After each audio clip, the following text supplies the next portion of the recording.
but they're not necessarily equally likely. And there's ways you can trick out a coin or gimmick up a coin to make it heavier on one side and more likely to land, especially if you like spin it instead of flip it. And there's ways like with a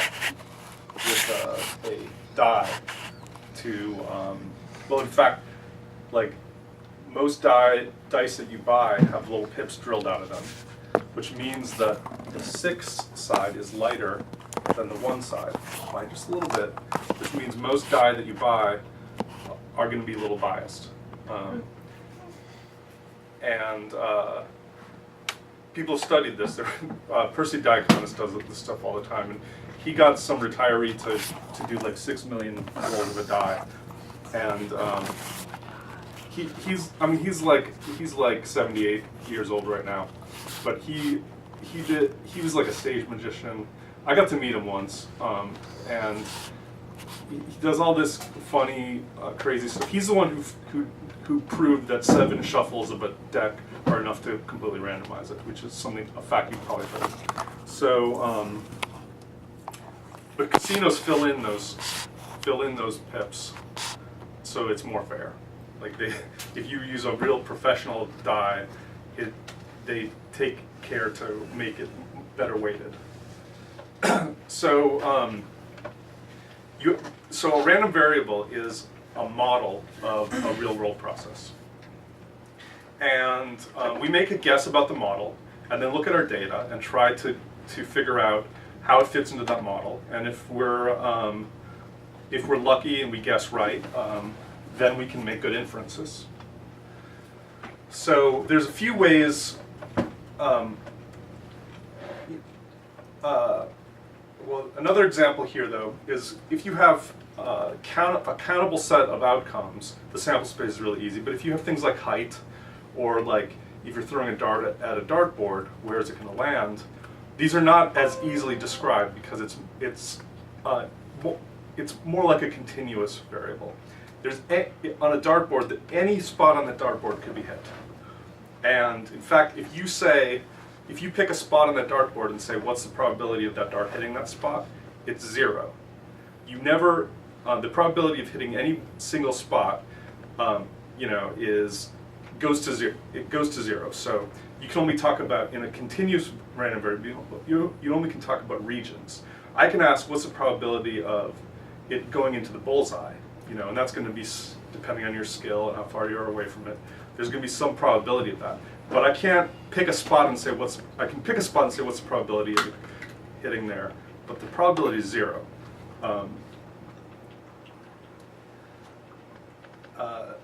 So we usually describe random variables by a couple different functions. This would be the density function. So here would be the density function of categorical heads and tails, and I've drawn them to be a fair die, or a fair die, or a fair coin toss. But if you have a continuous random variable, like the normal random variable, which is one we will talk about a lot today, it has a density that has more of its weight toward the middle, and as you go further out, it falls off in this form. And sometimes we talk about the density function, and sometimes we talk about the cumulative density or cumulative distribution. So this is the cumulative, this is the density, and this, if you remember calculus, is just the derivative of this. This is just the integral of this, okay? So all this says is, if I pick a point, it's going to be the area under the curve to the left of that point. Now, the probability of any one of these points is actually 0, but that doesn't mean the height of the line is 0. So the density still tells me something about how likely different values are. It turns out that the probability of any specific value is 0 because that's how continuous numbers work. Like you're never going to get exactly 0, or the probability of you getting exactly 0 is 0. It's infinitesimally small. But you can specify a region, and this can be helpful in specifying the region because I can say, well, here's 0.5 at 1, and here's 0.05 at -2, so the region between -2 and 1 is going to be 0.5 minus 0.05, 0.45, so I can use that to estimate this. But these are two ways of describing a distribution function of a random variable. And again, these are models of the world. You have data that you try to interpret according to this, but this is an assumption you make about how the world works, and then you try to use that to make sense of your data. Does that make sense? Can you give an example, Professor, of a continuous variable and Okay. So let's say that we want to look at age or time, I don't know. Yeah, let's say you want to look at how long it took to finish Kentucky Derby, and they measure that down to the thousandths of a millisecond, thousandths of a second. You can look year after year how long it took, and this now these are just observations that you have, and there's only 120 of these observations. But if you wanted to model these, you would model them with a continuous random variable. You wouldn't say, you would model it with probably a normal random variable that's continuous that says, I don't know what's going to happen, but it's going to be in this range, and it's going to be more likely to be about the middle. Some years it'll be faster, some years it'll be slower. So the time it takes to complete it would be the random variable, and yeah, all it really depends on is whether the thing you're trying to model is categorical or not. You can always take a continuous and make it into categorical, but if it's a categorical measure, you probably model it with a categorical random variable. If it's a continuous measure, you'd model with a continuous random variable. So height, time, things like that would all be measured with continuous, would all be modeled with a continuous random variable. Okay, so there's a handful.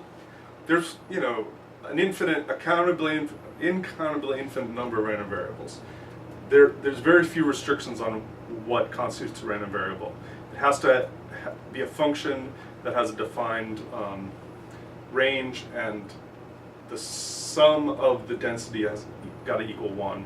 And I think that's basically the restrictions on a random variable. But there's only a handful that we use frequently. And we've used uniform random variables a lot. What does that mean? The sum of the density is equal to 1? Well, the area under this has to equal 1.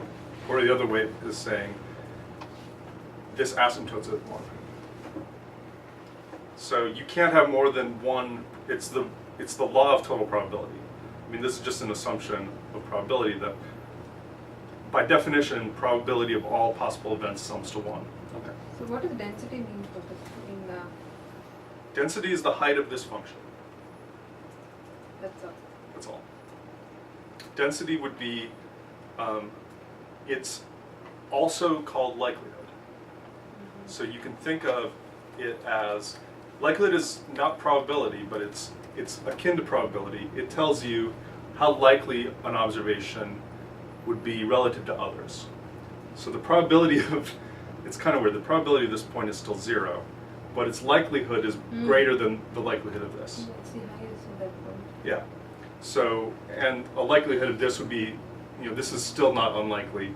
A likelihood out here would be very unlikely, but the density or the height of this distribution is sometimes referred to as likelihood. Okay, so there's other distributions, discrete, but so discrete uniform might take on a fixed number of values with equal probability. And we've used the sample function to simulate this. A uniform continuous, on two ends we've used a lot. It's some value between 0 and 1. That can be simulated with R unit.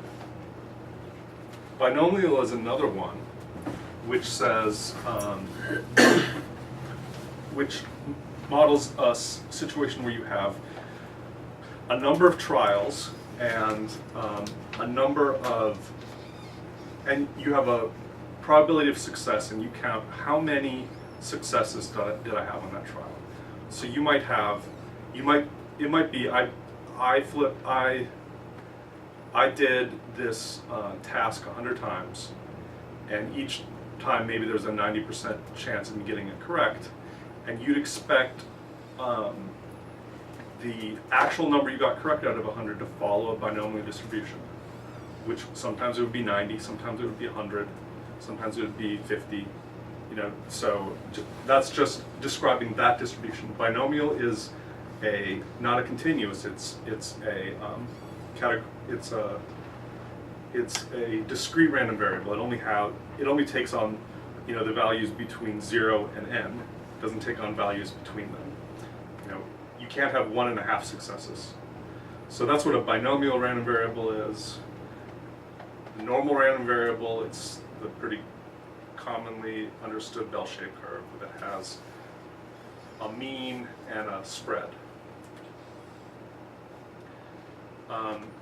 Many times there'll be a family of random variables. So the normal distribution, really it belongs to a family of random variables that's bigger than it, but also the normal distribution has parameters that specify a bunch of possible distributions with the same overall shape, but with different parameters. So it has different means and different spreads. So